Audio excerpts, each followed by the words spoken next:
Bonjour à tous. Et dans la vidéo aujourd'hui, je voulais parler de le Reiki. Beaucoup de personnes elles me demandent qu'est-ce que c'est, comment on pratique le Reiki, à quoi ça sert. Est-ce que c'est un soin énergétique? Est-ce que c'est finalisé à l'harmonisation des chakras? Est-ce que c'est autre chose? Très brièvement, j'ai connu le Reiki. Le Reiki est venu me chercher il y a 15 ans, donc un peu plus, 6 ans je crois. Donc j'étais plus jeune à l'époque et j'ai reçu ma première initiation sans trop bien comprendre de quoi s'agissait. La personne qui m'avait initiée à l'époque ne m'avait même pas laissé le manuel pour retenir. Donc j'ai reçu cette initiation, donc cette ouverture du canal, mais je n'ai pas eu la possibilité de pratiquer ni de bien vraiment intégrer l'enseignement et la pratique du Reiki. Ils sont passés 10 ans avant que j'aie retrouvé le Reiki, plus de 10 ans. Et c'était justement avec ce qui est après devenu mon maître, mon première des deux dernières maîtres enseignants Reiki. Avec lui, j'ai participé à un partage Reiki, qui sont des séances collectives pendant lesquelles, qui sont ouvertes à des total débutants du Reiki, donc à qui veulent avoir une expérience de le Reiki sans rien y connaître, ou en ayant reçu peut-être des soins, en ayant entendu parler, mais voilà, pas étant un initié au Reiki, pas étant formé au Reiki. Donc les Reiki Share, ce partage Reiki, sont une occasion qui rassemble des débutants Reiki avec des initiés, donc des praticiens, des personnes qui ont été formées à le premier niveau ou à le deuxième ou le troisième, voire le quatrième, donc le maître enseignant. Parce que le Reiki se compose de 4 niveaux. Il n'y a aucune obligation à progresser, on va dire, dans l'échelle de l'enseignement. On peut rester à l'apprentissage de le premier niveau et s'en servir largement pour soigner ou accélérer l'évolution personnelle et des autres aussi. Parce que déjà avec le premier niveau, on peut donner du Reiki à des autres personnes, bien que pas professionnellement. Après, on est un peu partagé sur les opinions sujet. Mais voilà, là, c'est pas le thème de la vidéo, donc je simplifie. Et j'ai rencontré le Reiki avec cette maître, et donc il y a 8 ans environ, à Paris, pendant cette partage. Et avec lui, j'ai découvert qu'il y était une possibilité d'utiliser cet outil apparemment commun, en quelque part, qui a une matrice commune, de façon assez spécifique et assez unique. Étant lui un clairvoyant et clairaudient, il recevait des messages pendant le soin et les écrivait sur un petit papier. Ça pouvait être une phrase pour chaque personne qui participait à le partage.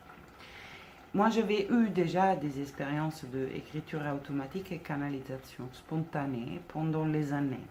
Et je reconnais quand même être un don, on va dire, qui m'appartient, le clair savoir, une capacité à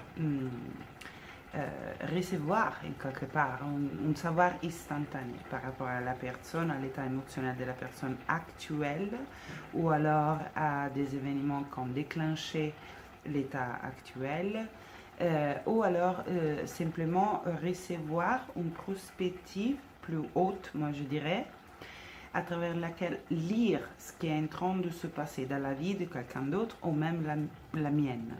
Et je reconnais qu'il s'agit d'une canalisation parce que ma façon de voir la même situation ou l'état dans lequel je me trouve, ou la condition, ou la relation, quoi que soit la dynamique de laquelle il s'agit, ma façon de la voir, donc avec mon état de conscience, je dirais ordinaire, celui-là qui m'accompagne la plupart du temps, est totalement différent de celui-là qui s'installe comme une perspective instantanée différente de la mienne et que je perçois être sans ombre de doute beaucoup plus consciente de la mienne. Donc, comme si j'étais prise et porté sur la hauteur de montagne, je pouvais regarder donc un sujet, une condition physique, émotionnelle, une condition de vie, dans une perspective plus haute. Donc, je crois bien qu'il s'agisse toujours de moi, hein, ce que je canalise, parce que je crois que rien n'existe au-delà de cet un. Mais je reconnais aussi qu'il y a, comme je crois, voilà, je peux définir moi-même être, dans la vie de tous les jours, n'a pas ce niveau de conscience, au moins pas si intégré, pas si facilement accessible.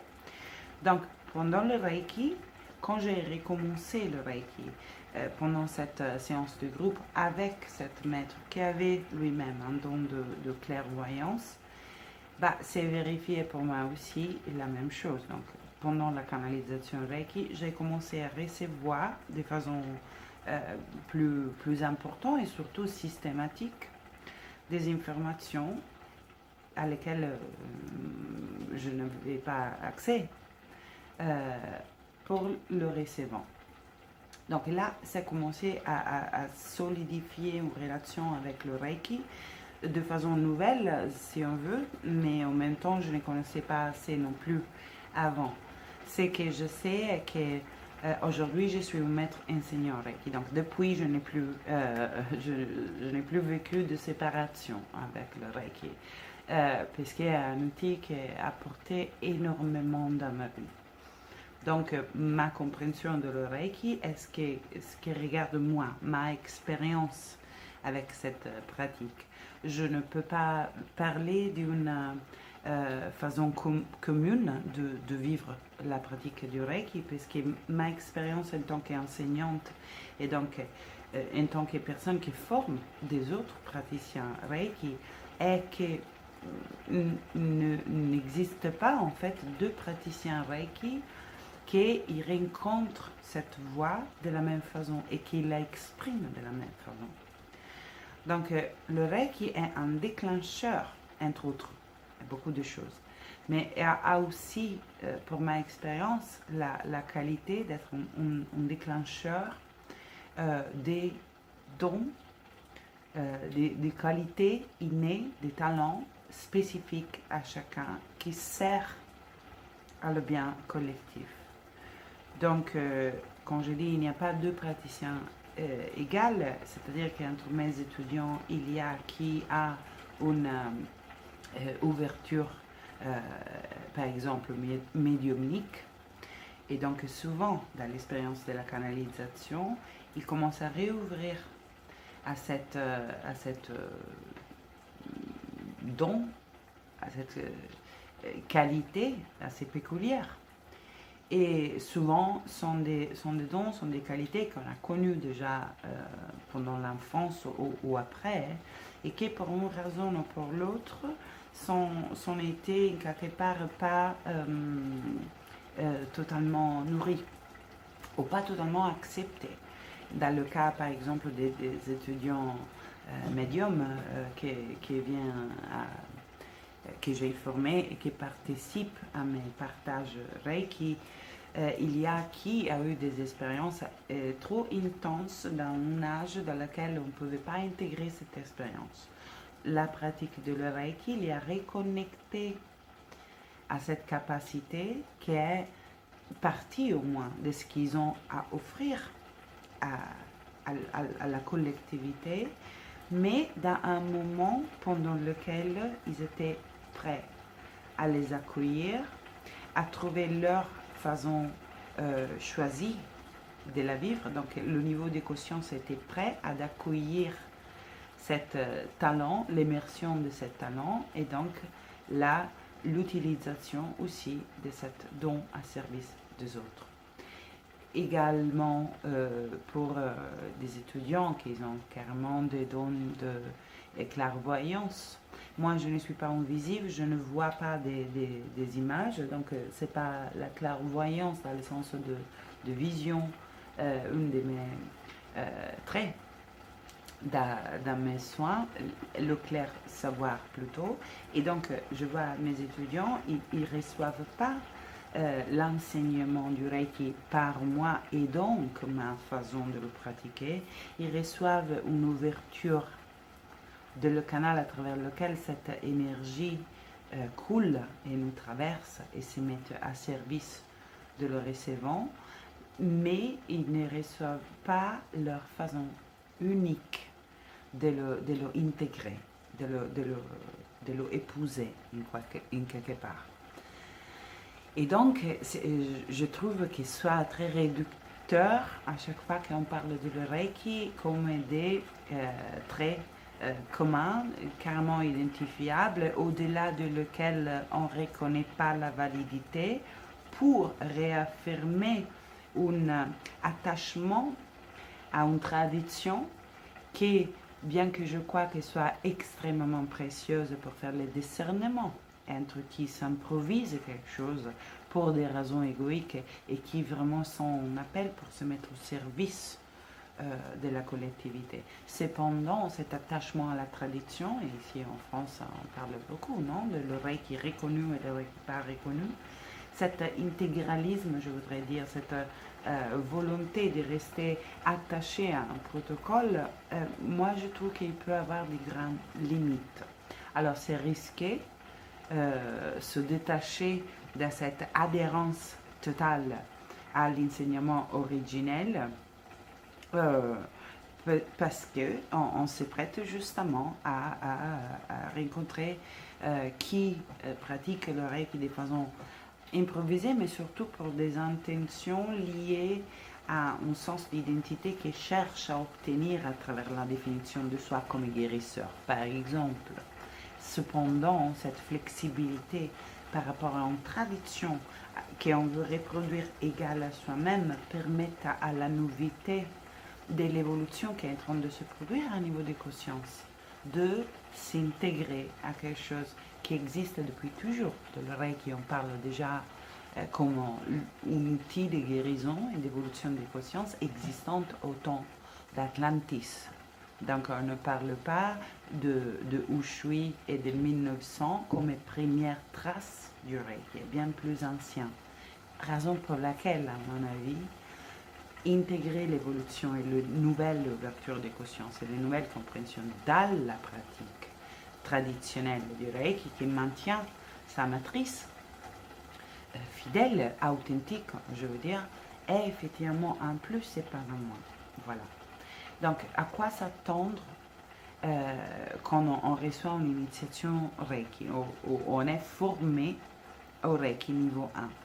Le Reiki, le premier degré du Reiki, donc la formation du premier niveau, permet l'ouverture de ce canal qui est existante dans chaque être humain et qui a été obstruit par nos conditionnements, par notre oubli de notre nature, non? Donc par notre conditionnement de base de poser notre pouvoir de transmutation, d'évolution, de prise de conscience en dehors de nous, non? Donc dans une figure extérieure. Okay, ça peut être du médecin, ça peut être, voilà, quoi que soit la figure extérieure des références qui est la source de le bien-être à laquelle je veux revenir. Alors, le Reiki se base sur l'idée juste opposée, c'est-à-dire que l'être humain, il a inhérent en soi la capacité de guérison de soi-même et peut supporter le chemin d'évolution ou de guérison, si vous utilisez ce mot, des autres, qui il assume quand même leur partie de co-création de les changements souhaités. Donc le premier degré opère cette ouverture du canal et le nettoyage dans les croyances que l'on obstrue. Et ça s'agit de l'insertion des symboles, le Reiki fonctionne à travers des symboles, dans le champ énergétique de la personne qui donc se forme. Et dans ce moment après, la personne est capable de canaliser une énergie à haute fréquence, une énergie qui est l'énergie universelle, l'essence pure de l'existence. On la laisse nous traverser, donc on se prête canal à travers l'intention de cette énergie qui rentre donc par le chakra de la couronne et s'y diffuse bien projetée à travers les mains sous un récevant. Le récevant, il peut être une personne, il peut être aussi un animal, il peut être des plantes, il peut être de la nourriture, de l'eau. Donc, dans les moments que la personne reçoit le premier niveau d'initiation, le canal est ouvert et il est dans la possibilité de canaliser cette énergie intentionnellement, justement en utilisant seulement son intention de se connecter à cette énergie. À quoi sert le Reiki? Quoi peut soigner? Est une autre grande question qu'on me pose souvent et est une question que je continue à explorer. Je pense qu'elle est connue par le public, le plus large public, comme un soin qui agit surtout sur le plan physique, donc sur notre corps, peut-être sur notre niveau de stress aussi, comme une harmonisation des centres énergétiques, mais surtout, voilà, elle fonctionne aussi pour des malaises à niveau du corps physique. Mon expérience avec le Reiki est que le Reiki est un outil extrêmement vaste et fonctionne holistiquement. Donc, il n'agit jamais juste sur un plan. Quand le corps il manifeste un malaise, le malaise ne commence pas par le corps. Le malaise il s'exprime de façon plus évidente à travers le corps, mais l'origine, la source, ça se situe ailleurs. Dans un endroit où, si on n'a pas assez de conscience directionnée envers soi-même, en fait, on ne pose pas l'attention. Le corps, il se prête à manifester une évidence qui réclame une attention. Donc, pendant le soin Reiki, quand on agit sur le corps, donc, on va à toucher les lieux, les couches profondes de l'être où cette mal-être et ça s'exprime à niveau physique, c'est généré. Donc, le Reiki, il agit à un niveau émotionnel, psychologique, spirituel, il agit sur tous les aspects de l'être humain. Cela veut dire que, dans ma expérience, le recevant, quand je soigne quelqu'un, on déclenche un processus de guérison profonde, de changement. Moi, je préfère parler de changement ou de réalignement. Parce que guérison, ça donne l'idée de quelque chose de cassé qu'il faut fixer. Et moi, je crois vraiment qu'à chaque instant, on est dans la perfection de le déroulement de notre voyage d'âme. Mais qui souhaite un changement ou un réalignement d'une partie inconsciente de soi, blessée de soi. Le Reiki, il déclenche donc cet changement à niveau très profond. Donc, il ne faut pas s'attendre à ce qu'on s'attend dans la médecine traditionnelle, qu'il soit juste une solution posée sur le symptôme, qui le contient en douleur, par exemple physique. De s'attendre que ça passe est tout à fait légitime, de s'attendre, de comprendre la source de le mal-être et la faire basculer, parce que le changement n'ayait pas besoin de s'exprimer après à travers un autre symptôme. À mon avis, est-ce que le Reiki est censé de faire? Est-ce que je fais pendant mes soins? Et ce que j'enseigne. Donc, ça peut arriver que pendant, il arrive tout le temps pendant mes soins, et pour mes étudiants, ça s'exprime de façon différente, mais la direction est quand même assez celle-là, de façon assez marquée. Ça s'est produit que le recevant, qu'on reçoit pendant la transmission énergétique, l'information par rapport à, ça se situe vraiment où, cette blocage. Or, la plupart des personnes, et tous moi inclus, on a un accès à notre subconscient qui est limité, progressivement une expansion, mais il y a toujours une partie qui n'est pas encore portée à la conscience. Le Reiki permet la prise de conscience de ce qui n'est pas encore émergé à la conscience. Et la prise de conscience est la moitié, sinon plus. Si on l'accepte, si on accepte de voir et on accepte ce qu'on a à voir, est déjà la guérison. Je dirais la moitié du chemin, voire plus. pour le changement qu'on souhaite vivre. Et ça regarde tous les plans. Ça peut être un changement à niveau de dynamique relationnelle, un changement dans notre relation à les conditions extérieures, à l'argent, à les avoirs, à notre expression, l'affirmation de soi, à notre prendre notre place, à notre exprimer notre vraie nature. Donc ça peut toucher des questions comme le travail, voilà, la relation à l'argent, la relation à mon corps. Donc, il va apporter un alignement sur le bien-être, quoi qu'elle soit. La zone mise alignée de notre être intérieur et donc de notre condition extérieure. Évidemment, ce n'est pas une baguette magique, ça ne se fait pas en 3 secondes. Et je ne peux pas assurer que s'efface si le recevant n'est pas dans la volonté de ce changement, n'est pas prêt, n'est pas le moment. Ok? Donc, et dans ce sens-là que je parle de co-création, mais les résultats sont étonnants. Donc, il y a des gens qui prennent conscience d'une blessure à laquelle on n'avait pas accès auparavant, à niveau conscient, et que dans ce moment-là, leur capacité de transmutation supportée par l'énergie du Reiki, et encore plus s'ils prennent eux-mêmes l'initiation, la transmutation devient extrêmement fluide et il y a un chemin qui se trace pour opérer le changement qui est clair. Je sais vers où aller.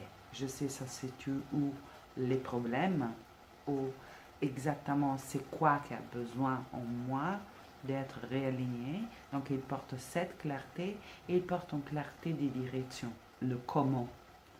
Cet changement, ça se met en place. Cet accompagnement avec le Reiki est ce que je propose, dans le sens que venir à faire une séance est merveilleux, on se sent très bien après, on part avec une information à chaque fois qui est quand même relevant pour le moment qu'on est en train de vivre, mais le vrai changement, il s'ancre dans l'accompagnement. Donc il faut plusieurs séances. Ça dépend de la situation, ça dépend de combien la personne est prête et consciente de son rôle dans la co-création. Ça peut aller très très vite. Et j'encourage quand même, pour qui vient à être accompagné à travers le Reiki et dans mes soins, le Reiki est la transmission énergétique, je veux dire, donc le moment de la table et la canalisation énergétique et d'information est une partie. Après, il y a la partie de la parole, pendant laquelle on intègre l'information reçue et on établit un plan de changement. Donc, cependant, j'encourage fortement tous mes clients, je dirais, à évaluer la possibilité d'être initié au Reiki, de recevoir la formation du premier niveau, si de pouvoir se rendre totalement indépendante dans cette démarche de transformation de soi, de prise de conscience, d'acceptation et de transformation.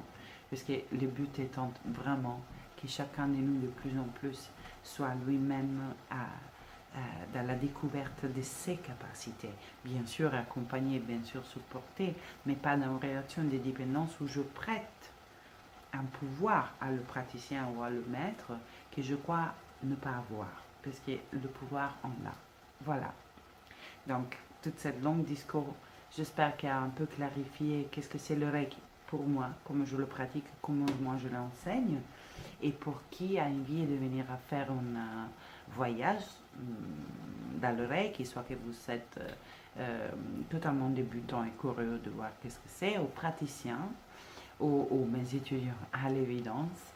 J'organise toutes les semaines, parce que je crois vraiment dans la pratique du groupe et dans l'échange. J'organise toutes les semaines une séance de groupe Reiki, tous les dimanches, au moins une fois par semaine, le dimanche, et depuis cette année, le jeudi soir aussi, sous Paris. Donc, il suffit d'aller voir mon groupe Meetup Reiki Paris sur le Meetup, ou alors de suivre ma page Facebook où je mets quand même en ligne tous les événements, y compris le Reiki de toutes les semaines. Et je vous invite à venir et à essayer une séance du groupe avec des personnes qui ont déjà reçu l'initiation, tous les niveaux de l'initiation. Il y a qui a le premier degré, le deuxième, le troisième, etc. Il y a des débutants.